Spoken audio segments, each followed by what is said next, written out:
Welcome to episode 304 of the Red Dirt Agronomy Podcast. I am Dave Deacon, and have we got a cool episode for you. We're talking about helping folks in rural areas learn how eating better can be a part of everyone's life with the Dirt Road dietitian, Sherry Glazier. She has a great story about living in rural Oklahoma and why it's important that dietary professionals understand where their food is actually coming from while they're teaching folks about the healthy ways to live. Go ahead and hit the subscribe button so that way you'll be one of the first folks to catch the episodes when they drop every other week. By the way, you'll be able to find all of the information that we talk about in this episode and past episodes on our website, reddirtagronomy.com. As always, we start with a quick trip around the table for an introduction to the dream team of dirt and everything that grows from it. Let's start with Oklahoma State University Extension Precision Nutrient Management Specialist. Talk about what goes into that Oklahoma, I'm going to butcher the name. Dr. Brian Arnell. Next to him is Extension Specialist for Fire Ecology with Oklahoma State University. The groups that have an advocacy group, that's the deal. That's who gets heard. And so in agriculture, we've never done a good job with that. The one, the only, John Weir. And next to him is Oklahoma State University Extension Cropping System Specialist. You know, I feel that sometimes people have this like 1980s view of farm life and, you know, the picket fence and the cows and all that. And then they realize, you know, sometimes agriculture isn't the most clean and friendly of environments because, you know, there is the weather or there is something like that, and then leave on the opposite side of the fence. Dr. Josh Lofton. And before we get to Sherry's interview, let's get a quick crop update from Dr. Brian Arnell that was recorded yesterday, February 15th, 2024.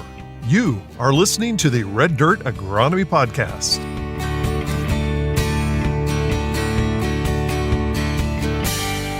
So, Brian, you've been out across the state. How are things looking in the fields? You know, wheat growers are confused because there's moisture. Right. They're really not sure what to do with themselves right now. Everything's drying out. I've been around a lot in north central, up into Alva. I'm getting a lot of pictures all the way up into Kiowa, Kansas, into Wichita, Kansas, and then a lot of calls from Altus area. Right. Wheat looks good. Yeah. The early stuff, it got burnt back, Yeah. right? So most of our grazed wheat that got big, it burnt back. The little stuff, the late planted grain only, man, it's starting to take off. It's jumping. It was fun today. So I was flying fields, Yeah. with my drone. I think I looked at about 10 fields. All of them had enriched strips. And I'd looked at another 5 or 6 on Monday of this week. And about 50-50 are showing up. And the fun thing is that this is all one producer. Oh, right? wow. And so it's just one or two producers. Right. And so all planted within about a week and a half, all Okay. very similar varieties. There's a range of sorghum stubble, soy stubble, a little bit of corn stubble.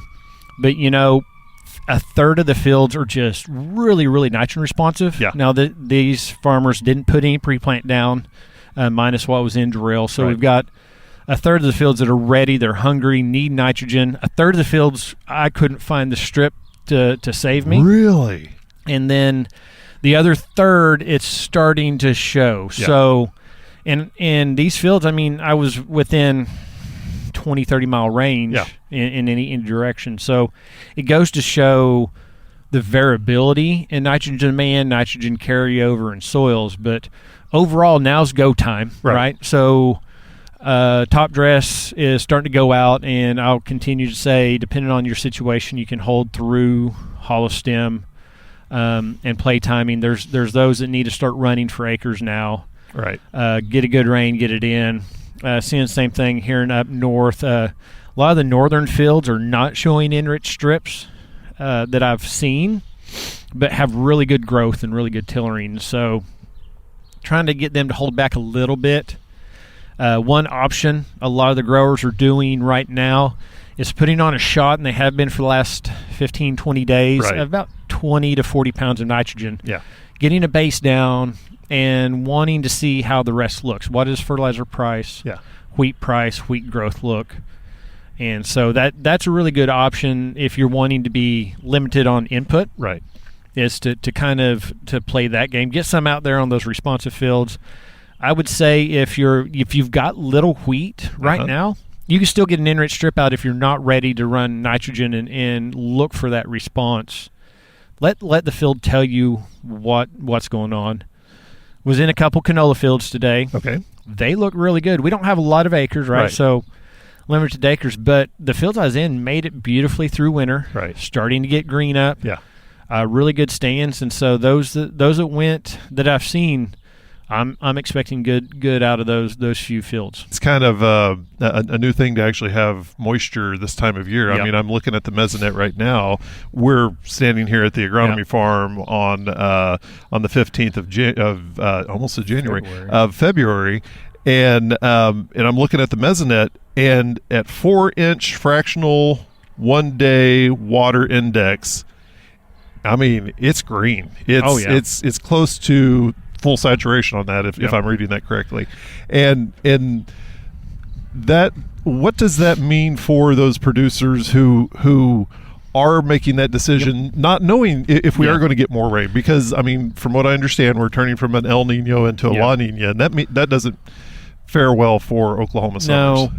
A couple things. One is that nitrogen, even with a little bit of moisture, will get in. Right. If it does turn off, if we don't get rain, we have moisture, but we won't make it to the end. Right. We still have to have rain in April and May. Right. And so if we don't get rain February, March, April, and May, you probably don't want nitrogen out anyways. Right. And I'll share, there was, I've been in a range of fields from the bottoms, Red Rock bottoms. I was over there just north of Red Rock. Yeah. There are fields that are so saturated, you're still 2 or 3 weeks out of getting into them. Yeah. Most of the fields I was in, there's still plenty of soft spots. So you can go fertilize, but I saw half a dozen rigs running, and they run on top, but you see backside of terraces, low-lying areas, there's still wet ground. Mm-hmm. And so, which is good. We haven't had to deal with ruts in a while when it comes to wheat field, but that soil moisture is great. It means we've got a bank to start working off of. We still need those spring rains to make. Well, and one thing that producers are looking at right now is scouting for first hollow stem. Yep. Are you hearing from producers that I guess it's mid-February, so I mean they're probably not seeing it turn yet. And to that end, is it okay to go ahead and make an application, around that first hollow stem time? Yeah, no. So, and this is what I take. So we'll start hitting our southern range, the Red River range. They're getting awfully close on some of the varieties and some planting dates. The later planted stuff, I still would expect into March. That's just how they go in middle state. The timing, our research has shown time in and time out that you can go after hollow stem with nitrogen.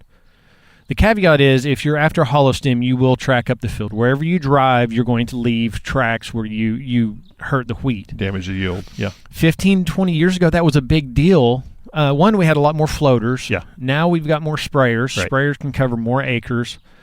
But we also have a movement and a trend to more fungicides. So a lot of these fields are going to have sprayers in them at flag leaf. Right. That means, okay, so I run a little late if that's the timing I'm going to hit, but I'm going to be right back over those same tracks with the fungicide, so it's not any extra loss. Right. And if you look at a 120-foot sprayer, you're talking wheel widths, tire widths of 16 inches maybe, so you're losing 30 inches in 100 to 120 foot. Yeah. You take that over, and the added value, we've done some economics on that, and the added value is there. So I don't recommend waiting to hollow stem, but if you get to that point and you have a need, you're going to make your money back. That's all my deal is that we have opportunity. My whole message has been, I'm not telling folks not to fertilize now. Right. My message is, you don't have to. Don't put yourself, your equipment, in your field in a bad situation because maybe it's a little wet. Maybe you're going to get stuck. Maybe you're going to rut up between your no-till field. Right. Just wait until the weather's appropriate because you have more time. What are you expecting? I know you don't have the crystal ball for this, but with this moisture, we could be setting ourselves up for a flush of weeds moving forward. It's already a flush. Yeah. Most of the fields out there, my crew has just been spending all day with 2 rigs spraying all of our fields trying to catch up. Yeah.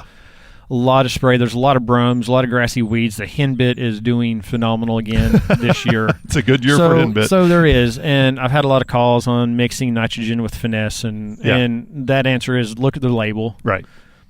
But yeah, the weeds like it as much as the wheat. So we've got a really good weed population. The moisture that we have now is getting some to germ that may not germ the last couple of years. Right. And so we're getting a really nice flush. and of course the cowpox. Yep. Those are out in the field jumping back over to the enriched Yep. strip. That's actually a pretty good guide for producers who may not have got an enriched strip out there. If you're seeing a large mound of green. Large wheat. amount of green that's usually coming from urea and the depositions from the manure and urines, the nitrogen. I was in a field that's not grazed that is ready for nitrogen. It had deer pox, right? So large deer population. You could see every spot where a deer had urinated in the field. And so it's a really good indicator that if you see that and you fertilize, your probability of return on investment for that nitrogen, and it's not cheap. That's another kicker everybody's talking about is nitrogen's not cheap right now. Right. But the probability of getting your money back on that is really high. Right. If your wheat's green and green and you got cattle on it and you don't see cowpox, you're walking in a more marginal area of getting a known return because maybe the crop's got enough. There's some fields up north that look green because they've had nitrogen applied in the last year or so with failed crops. Right.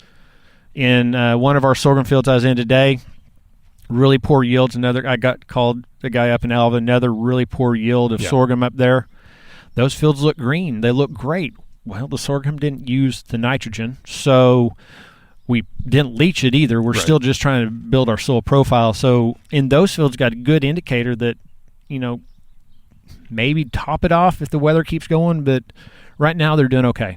That's great. Okay, so I guess to summarize, when is it too late to actually make an application of fertilizer or fungicide or whatever in their field? In the plant's needs. The plant needs it sometime shortly after hollow stem where it really starts getting tall. Yeah. You want it on before then. You also need it rained in, at least to some degree, and that's what will bind us up in our northern areas where the rain starts tailing off a little bit at that time. Right. And what you talk about are potential shift in weather patterns. So the application has to balance that, but the plant's need is about that time when it comes to that. Fungicide, I'm not an IPM specialist, but I'm going to tell you at jointing this year because my fields have moisture. Right. I have had good success with a generic shot at jointing. Oh, really? And learned that 2-pass system in a wet year. Dry years I haven't done it in a long time, but getting that shot of a generic on around jointing, and then if we have good weather at flag leaf, I am more inclined to put on a really maybe a multiple mode of action fungicide at flag leaf, especially if I got good moisture and everything's turning out well and I want to protect that. Of course, variety, everybody, the small grain specialist, Dr. Civil, will tell you, look at your varieties to see if you do. If I've got a field that looks really, really good, and there's going to be some 80, 90, 100 bushel wheat easy this year if we maintain rains. Right. That fungicide shot is probably a pretty good protector on that. If you're looking at a 30 bushel wheat crop, then I'm probably going to take the risk and let my genetics work. Okay, thank you very much, Dr. Brownell. And I guess this is that fun corner that we turn whenever we go back to the podcast that you're about to introduce, the Dirt Road Dietitian. Sherry was great to have on. We got to catch up with her at KNID, up at ENID, and I've had my eye on trying to get her into Stillwater to do, because we've done a couple meetings together, and it's always just been fun to do meetings with Sherry. Right. And she just so happened to be in a booth right across from us. And so it was one of those I snuck over. It's like, I need 30 minutes of your time. Right. Come on and visit with us. She's about, well, what are we going to talk about? I was like, don't worry about it. We'll figure something out. And we'll put on a headset and let's just go for it. You looked at me in the eyes. That's what you said. We made eye contact, so you now get to be on the Red Dirt podcast. Excellent. So here you go. This is Sherry we know her better as the Dirt Road Dietitian. we've met a lot of cool folks around us here, and Brian introduced the coolest one so far. The coolest one by far. So we're across from the Oklahoma Beef Council booth, but it's really the Dirt Road Dietitian that I saw. She's got to watch us do about 4 podcasts and laugh at us for the last, feels like 8 hours of podcasting. Right. Sherry Glazier, I've got to meet with you for other things as you're bringing people along, and I've followed you forever on social media and seeing what you do. Kind of share with our group that, who you are and what you do. I will say this has been the most popular booth ever. I'm glad. I mean, like, it's flocking. I kind of have FOMO. I'm like, what are they talking about over there? I can't hear them. I don't know what's going on. But yeah, my Sherry Glazier, I hail from Loyal, Oklahoma. I live on a farm and ranch as well, but I happen to be a dietitian. And I worked in hospitals for a number of years before transitioning to in hearing. There's a big gap in the professional world of where food comes from, but also in the consumer side as well too. And so I've been with the Beef Council, contracting with them for about 7 years. And anyway, as it kind of continues to unfold, that other commodities and things are identifying that gap as well too. So whether it's me educating consumer gaps, but also I work with a lot of dietetic interns, so future dietitians, and taking them on farm tours and being able to see and meet the people, but also meeting experts like yourselves, but also veterinarians and ruminant nutritionists and all those things too. There's a lot of pieces of the puzzle that people don't have access to. No, and I'll admit, so when I first got turned on to your social media presence, watching, I originally thought dietitians like, we're going to hear about grass-fed beef, we're going to hear about range-free birds and, gluten-free and all this stuff. And every now and then, you're doing some really cool things on your social media, which is like, all right, we're on Combine, we got to have food. And, so you go through the whole series and you're not just like focused on one. So can you tell a little bit about your social media presence, Dirt Road Dietitian, what that's about? So I think why, sometimes I'm like, why do I do it? Or why am I even doing this? And I always remember, I'm like, it's because people didn't know, or I was at dietitian meetings and all I heard was what you just said is, maybe, should we be recommending this or should we be recommending that? All the words, or should we, Roundup is killing the world, all the worlds, words of the world now, here we go. And honestly, I was just sitting there and like my blood pressure would just start to rise, and I'm like, and there was no one ever saying anything of the other. And I grew up on a stocker cattle operation and a wheat operation. It's the only thing I've been around, and I'm like, well, no, we don't use Roundup to ripen our wheat, and we don't do these things. But I was like, how do I even, where do I start? And so I just kind of started sharing what we do on our farm. I'm like, this is the story that I know best. And so, interestingly enough, I'm married into another farming family. So, I mean, glutton for punishment, I think. But anyway, so we just kind of shared that. And then I have young kids, and people are very interested in what you feed your kids. They're also like, oh my gosh, you feed your kids chicken nuggets. And I'm like, yes, it's still a great source of protein. And yes, we feed canned vegetables and canned fruit, and it's on the table and move on. I'm 30 miles from a grocery store. There's no convenience that we have. And so, but part of that too, that's being able to become relatable to that. Do I also think social media is very hard because it's hard. It's hard to stay active and stay engaged in those things. But again, I think you just kind of lay a foundation. If you need to take a break, you can take a break. But also know if people are interested, they can reach out to you too. So what if you look at, let's not say the interns, but the established dietitians? Is there anything that you seem to battle coming from the ag side? A common misconception with dietitians that are out there, or are they all well versed as you are? Yeah. Definitely not as well versed, but I think they are becoming accepting of that. I feel like I'm creating an aura of like, hey, let's ask Sherry first, or let's ask her to see where we should be on this, or where does this come from, and then so from that, creating opportunities. So through our Oklahoma Academy Nutrition and Dietetics organization, they said, hey, we want to do some sort of farm tours this year. Yeah. We have no idea where to start. They have no idea who to ask, and I'm like, well, let me get to work. So anyway, we had our first what we called Grown event, where Oklahoma's agriculture and nutrition experts meet. And so we actually came to this area right here. Been able to work a lot with Brady, and I pitched it to Mike Schulte as well at the Wheat Commission. And I said, hey, I've got an idea. What do you think? And Oklahoma Farm Bureau also helped to make it possible as well too. And we had about 23 dietitians and dietetic interns. And ultimately, they were just like, we don't know. And I think creating a safe space for them to ask those questions. Yep. And I also know that them meeting farmers and meeting the researchers and meeting the people that do this for a living, like we have PhDs and they need access to you guys, yep. right? And to be able to ask those questions. And then they're like, oh, well, that's not what I've heard. That is not what I've seen, because a lot of that is marketing and a lot of that is very I'm just going to say people think it's very sexy to have all these marketing terms, but in the reality, here's what's the most sustainable from feeding the world. So we were just talking with Mike Schulte. Josh wasn't here, so you're doing it all since you weren't here. You're voluntold. But we're planning for spring. I actually said I'd do it, Joshua, so you're okay. Planning for the spring to do some more panels, so I'm really excited about that. Kind of talk about what goes into that Oklahoma. I'm going to butcher the name. So what are they going through? You're talking about taking the dietitians to the farm. So what are they experiencing beyond just meeting the farmer and the scientist? Yeah, so and part of it's just the process. You can tell them all you can tell them in a conference room. You guys know this, but until you get out and get your feet in the dirt and see and smell and experience, it's really hard to argue or really hard to say otherwise. Ultimately, too, I want to give them this experience and be like, no, I have been there, I have seen it, and I've talked to them myself, which is still hard to do because you only do it 25 people at a time. It's slow. But on the flip side, I have personally been able to go to California and experience canned tomato tours and canned peach tours. I otherwise didn't have that experience here. People have a negative association with canned goods for whatever reason.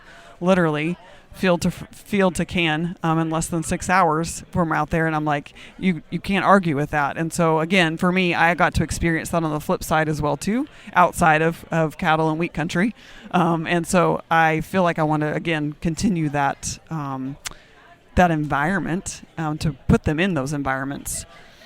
So what was the transition like going from, you said hospital dietitian, to what you're doing now? Because that had to be a big leap. Definitely.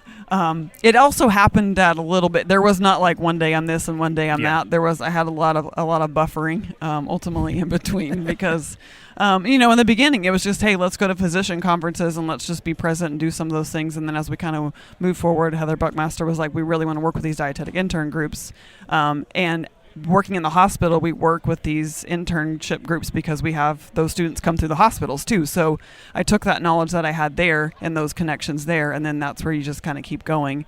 And again, I didn't used to not speak up as much about agriculture, and I don't really know. I'm kind of sad that I didn't as much, but it also spurred because I had a lot of questions about GMO wheat, and I remember having conversations about that. My father-in-law had served on the wheat commission previously, and so we were kind of talking about some things, and he kind of went through the decisions of GMO, non-GMO, and I'm like, yes, there's still genetic modifications, but it is not truly, genetically modified organism. And so anyway, it's just some of those conversations. It's not black and white for what people want it to think either. So why have we allowed agriculture to get so far away from the mainstream of the public? Because there is that disconnect of, I don't know where my food is grown. Is it healthy if it goes through this process or this process? Why have we been able to get away from the facts of the food chain? That's a hard question to answer. I think part of it has to do with you lose transparency as food safety rises, right? And so you get to where you aren't able to see as much. But also from the farming perspective, I just think about my dad and he was working. Right. I mean, we're not going and shaking hands and kissing babies. We are we got to make it happen.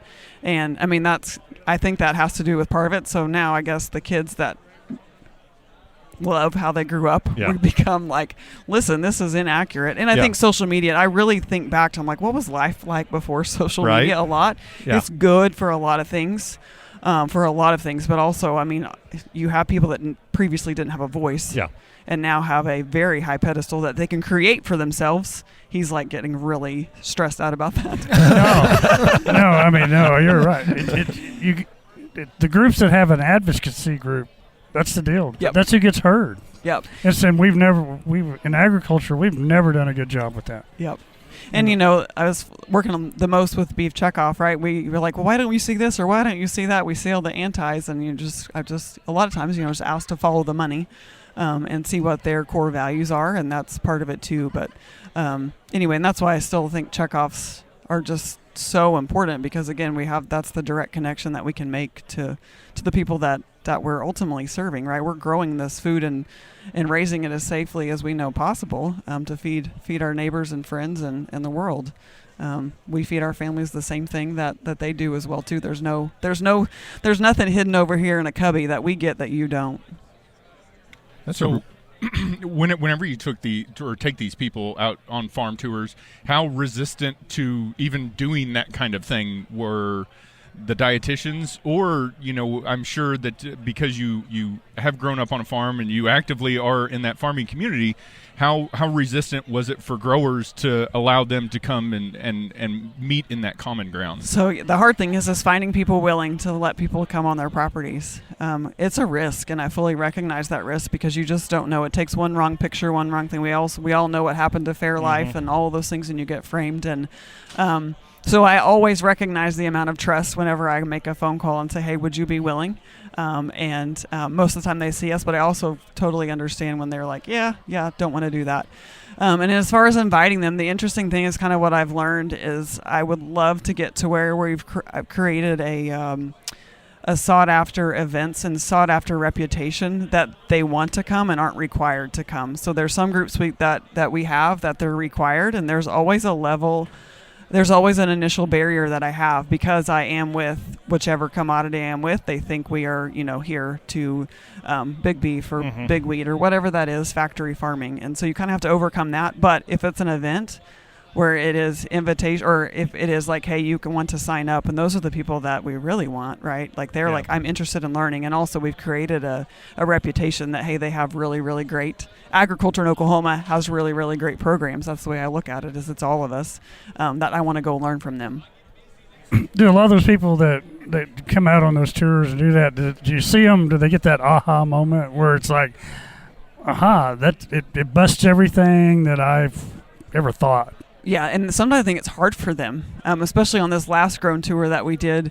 As they were hearing things and Dr. Warren was talking, and they were just like... That's enough to say. That Dr. Warren was talking is an immediate knowledge base. I know, but they have to have, they have to have... they have to hear that information, but it's really hard for them to absorb, and it takes a little bit. So through post-survey, that's my jam is like, I need some data. I need you to tell me if this was valuable or not. But in that post-survey data, I mean, hands down 100%, they were just like, I had always been taught this, and this has shown me a completely different light. Even if it just shows them, I'm not saying right, wrong, or indifferent, even if it just shows them that there are more to the story than what they have been fed. No pun intended.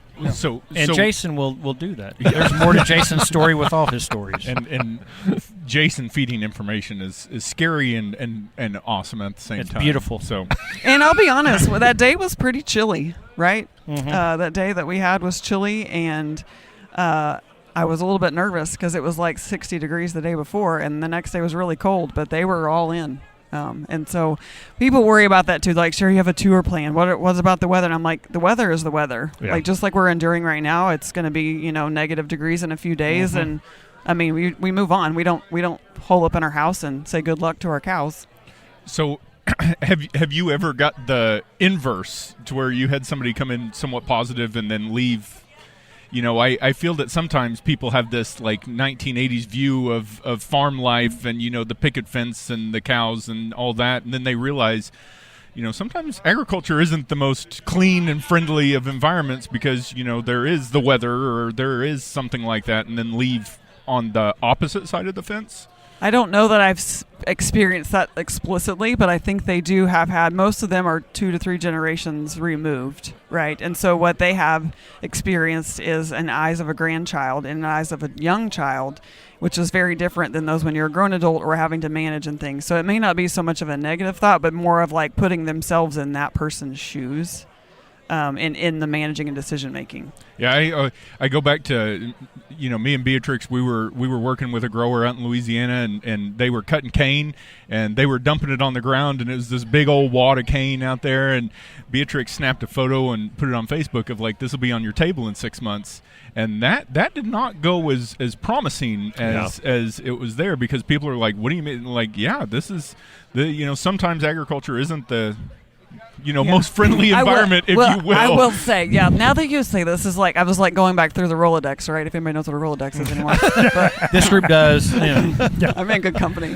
But, there have been the John and Gay Pfeiffer have been so welcoming for a lot of our tours that we have done on the beef side, and I mean, I'll be honest, I have gotten complaints about the mud. You know, they were like, I got my shoes dirty. I got my, you know, it's more about like how they live in a very clean and pristine world, and our food supply is that way, right? You go to the grocery store and eggs. I mean, we were making fun of chicken earlier here a second ago, but you know, eggs can be dirty, but yet we don't see food in any sort of dirt ever. I mean, there's no speck, or if there's a lettuce, whatever, it may have some dirt on it. I'm like, unless you've grown in your own garden, like our world is going to have no idea that it actually grew in soil, not dirt. Sorry. Picking grain okay. I appreciate the change. Picking grain up out of the mud and that, you know, that kind of thing. They don't realize that, you know. But also, you learn how to formulate things and prepare them a little bit better. And I try to get better about that and be a little more forthcoming that, hey, you might need to go buy some boots tonight if you don't have any. Because I also know that we have chore shoes and other shoes, and most others probably don't need them like we do. So, from a the dietetic side of it, did I use that word right? Dietetic. That's a dietetic is like the profession. The dietitian is the actual person. Thank you. I was afraid. Just keep saying it just in case. Okay, I'll try it. So from the dietetic side of it, but seriously, how do we make better decisions for the food that we do eat? Because my kids, I'm trying to make better decisions for them than I did growing up, and not going with a Pop-Tart, going with the grapes or whatever like that. How do we make that more how do you balance convenient versus healthy? Yeah, because we're busy. Yeah. We're very busy. A lot of folks are very busy, but it is making that convenient decision. How do we make that more mainstream, easier for those split-second decisions? Hey, let's not do that. Let's have this. Yep, automatic. So I think the first thing starts with, like, we don't have a solid foundational of nutritional knowledge, right? What we know is what our grandma told our mom and what our mom is doing for us. And then you go meet your friends and they're doing something else. So there's really this... I mean, most people, honestly, I feel like they're just like, we're winging it. I don't really know. Oh, yeah. And then they think, well, I'm the food police, and I'm here to judge everything they do, I right? You have that judgment of me. Yeah, I mean, thankfully, we've overcome that by now. Kind of. Oh, I didn't know that. Okay, sorry. I thought she was here to I tell us. Okay. Associated with beef, trust me, people think they're like, oh my gosh, she is good because she's hanging out with me. But you kind of think back through this, and this is, I think, why I like to share. I haven't done as good of a job recently, but why I like to share the foods that we actually do at home as well too, to put some realistic lenses on it, right? Yeah. So, the convenience factor, yes, and I'm like, we already have that happening in canned goods and in frozen foods, or and so you have to think through, have to have a plan. Snack bags are important for me. You've got beef sticks, you've got applesauce pouches. You have to have these things ready to go, and also the mindset of like, I'm good today and I'm bad tomorrow, right? Like we have this like, we're either on or off, and I'm like, we're just living, and the choices we make over the course of time are what have the biggest impact on a lot of things, including our health. Yeah. And so I think if we can kind of change the way we think about food, and like, this is nourishing my body, instead of being like, just have that good old ribeye and whatever. And I'm like, no, it's actually a nourishing food. Yeah. What was on the other half of that plate? How do we balance that out and enjoy it and move on with our life, instead of having this constant battle in our brains? It's an emotional battle for a lot of people. Because I feel like the science of dietetics has been... Look at you using my word. Thank you. The last couple of years, is anything is what you're dealing with, the learnings of the diets, anything kind of coming to forefront you're seeing that maybe 10 years ago was thought differently? Yeah, so it's always changing. And interestingly enough, nutrition is still a fairly young science, and it's not something we've known about for a super, super long time. Thanks to actual world wars is why we identified that, hey, we need to make sure we're feeding our people adequately, because they were not. Yeah. And so through that, I mean, eggs is a prime example. Eggs have been like bad, good, and right now we're like on the good train. The yolk, keep the yolk, do not throw the white out. It's the most bioavailable protein that we can actually consume, and people have a hard time with that. And so then they just want to remove eggs, and I'm like, well, what's the rest of the story, right? Are we doing a sausage, egg, and cheese biscuit, which is fat on top of fat on top of fat? Like, what's that going on? Or do we switch that out with some whole grain toast, and even if it's just an apple with it, that's fine too. So it's just, I don't know. Again, all or none mentalities is what we kind of hang out in, and it's not necessarily. Well, that's across that all. way. I mean, we get in the conversations. It's the fields that we deal in, it's all or nothing. And Right. we get into it's whether no-till. I mean, at time is all or nothing. You either did or you didn't. Yeah. Soil health, it's all or nothing. And so it tend to be a society that's either all in, and it's hard to find that it's okay to be gray. It's Yep. okay to have portions of. Well, and on top of what you just said, it's just as long as you make more right decisions than wrong ones. If you of the three, if two of them are good, and it's okay to have that Pop-Tart if you absolutely have Yeah. to because you're running out the door, as long as you have the healthy food, two of those to help Right. with that. Because that's part of it. My kids, I mean, people think I don't. People, honestly, they're like, oh, she's the dietitian. Her kids don't eat ice cream. They don't Right. eat Pop-Tarts. They don't eat any of this. And I'm like, and if they come to my house, they would be like, oh, I mean, I think they may be like, maybe sorely surprised or disappointed. But I'm like, I also know if I don't expose my children to these things, what happens when you go to college? That's Oh, yeah. They're like, where was this world? And I'm like, so we kind of try to have a healthy thing. Pop is, we don't have large amounts of it, but do I buy the mini cans of pop? We have it there, and they have it, whatever, and it's fine. So it's never off limits, and I think that's part of that game too, because it can get, it's hard. I recognize that for sure, but I think there's a lot of opportunity for people as well too. Through that, you're like, okay, positive relationship with food also comes with activity or movement, Exactly. right? Find something you love to do. All we think about is the treadmill and dreadful this or dreadful that. I'm like, I don't care what it is. Let's move. just do some movement, find something you enjoy. Pickleball. People are loving pickleball. So I'm like, just go do that. You guys should do that someday on this. Yeah. Pickleball Have you ever played podcast? Yeah. I don't know if we can do that. I'm just saying. I'm going to check the domain real quick. Hold on. Nope. Pickleballpodcast.com. We do go it. wireless and have headsets while playing. Racquetball. No. The headsets you guys, would never survive. Rusty's gone. Rusty's gone. Rusty would hurt us. So I think going back to I think Brian said a couple minutes ago, I thought it was very interesting because I was actually just watching a video on this I remember the food pyramid being what I was taught. Yeah. But that I guess is passé now, is that you don't teach the food pyramid. It's plate portions but it seems like it's gone through like 7 iterations since, in the last 10 years, and it's definitely hard for most people to keep up, but even rural communities that don't have access to potentially on-call dietitians or something along those lines, it's hard for them to keep up with what is the current? what's the current 14 years ago when that pyramid, had its funeral, and so It's now been 14 Wow. years. Oh, wow. 2010. We need to update our stuff. yeah. Okay. Yeah. Wow. Anyway, so now they finally was like, people eat off of a plate, right? Yeah. So like let's teach, look, where are your veggies? Where are your fruit? I mean, and people are like, I can eat fruit at a meal. That's the other thing for people. They're like, I didn't know I could do that. And I'm like, there are no rules. Like, there are no rules here. Right. And so I think that's always helpful. Like, Hey, you see didn't it grow as up you at my do it. house. Sure, there are rules. Rules. I know. Finish your eat that, clean your plate, all the things. And people, grown adults, still struggle because grandma or mom is still in their ear that I should eat all of this.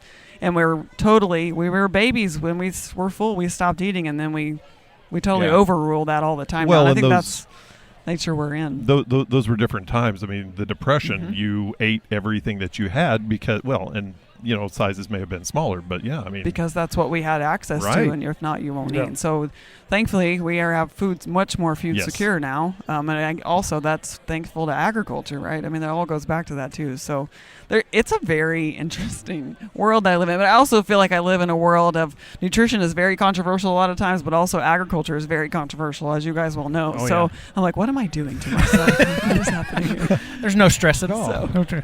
So what do you think of the concept of, you talk about us being very food secure and very food safe for the most part, but the perception, it seems like, of the general public is that the United States is very unsecure and very unsafe with their food compared to like the EU, comparatively. So like, how do you get over that misconception or that misperception that, the European Union or even other South American countries are actually safer in their food because of glyphosate, because of GMOs, because of antibiotics, because Food so dyes. how do you change Food that dyes, perception of a mass population?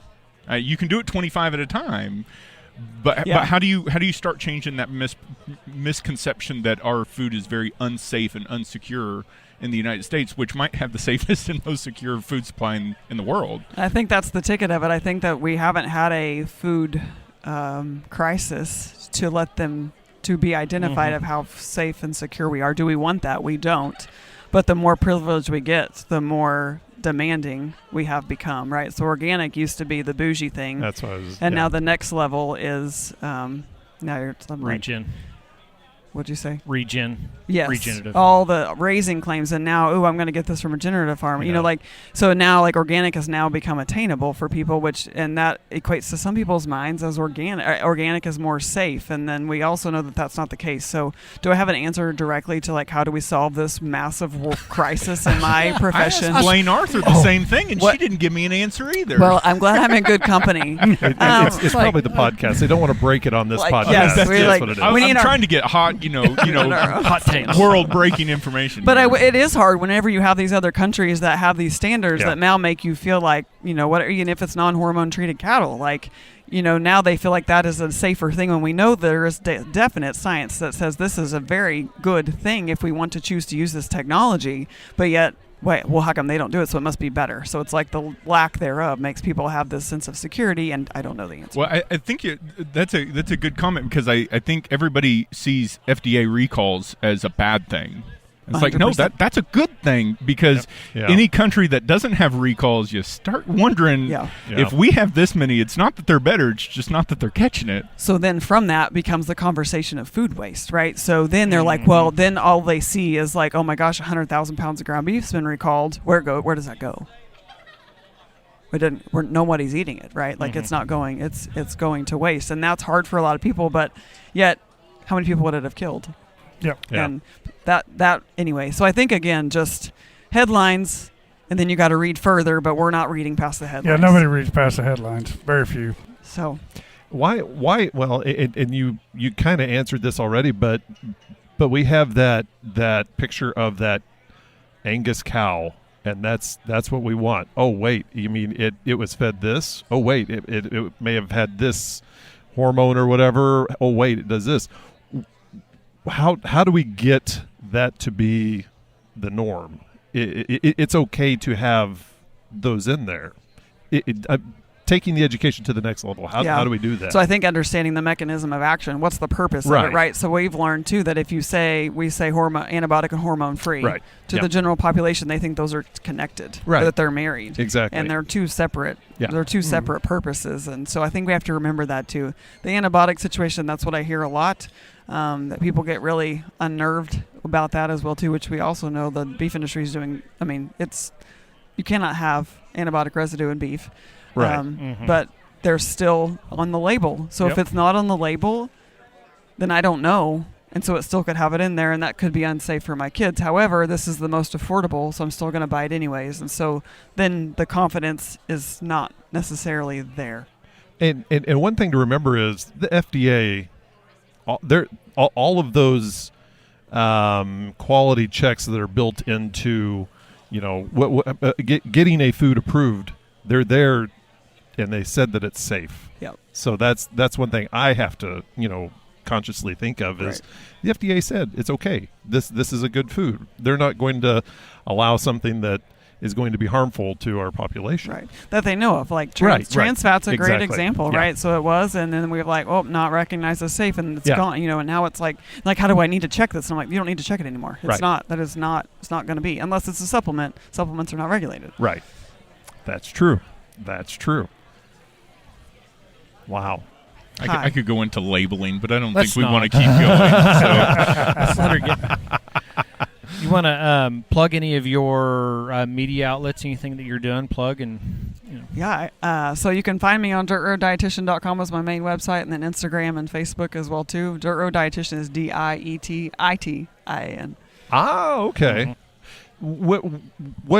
Why did you take to social media to deliver your message? I presume that's your primary meeting with the public, but then also you do have other meeting with organizations as a dietitian for some of these tours that you're doing. But why did you say I'm just going to make social media, my Facebook account, my whatever account, my primary route to connect with folks? It's the easiest. I would just say gazing in the window, Yeah. right? Like people can just peek in Yeah. and just get a feel.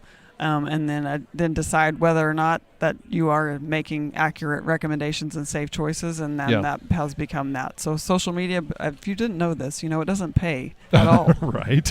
I think that's what some people are like, I'm like, it doesn't. So it's just Yeah. something that you feel like it's important for you to share, and that's Yeah. why, which has led to other opportunities. And ultimately, like, hey, like I can trust her because this is what, kind of gives them people another lens outside of just LinkedIn of what's really what are their views and values as a professional as well too. So that Mercedes out there isn't yours. Definitely not. Okay. John, 4-wheel drive is a necessity where I live. I think we're good. okay. Well, thank you so much for going on with us and helping us understand more about the relationship between the I'm going to mess it up again. Yeah, you've already fell in that. Well, no, puddle. I was going to say the dietetics. the dietetics, the dietitian, approach to eating, more healthy, but then also making it more accessible. We sure appreciate Yeah, it. 100%. Thank you. That was a fun interview. Thank you for listening in on this conversation of the Red Dirt Agronomy Podcast. And if you'd like to join us on the next discussion, send us an email, podcast@reddirtagronomy.com, or send us a tweet. Our handle is reddirtag. We'd like to thank the Dirt Road dietitian Sherry Glazier for joining us on the podcast, which was recorded at the Oklahoma Wheat Commission and Oklahoma Wheat Growers Association booth at the KNID AgriFest last month. If you get a chance, head over to our website where you can find more information about all of our guests, along with any of the resources that we talked about today on the podcast. Head on over to reddirtagronomy.com. For Dr. Josh Lofton, Dr. Brian Ernell, and John Weir, I am Dave Deacon, and we all want to thank you for listening. The proceeding is a copyrighted recording of Agnow Media, LLC 2024. And yes, all rights are reserved.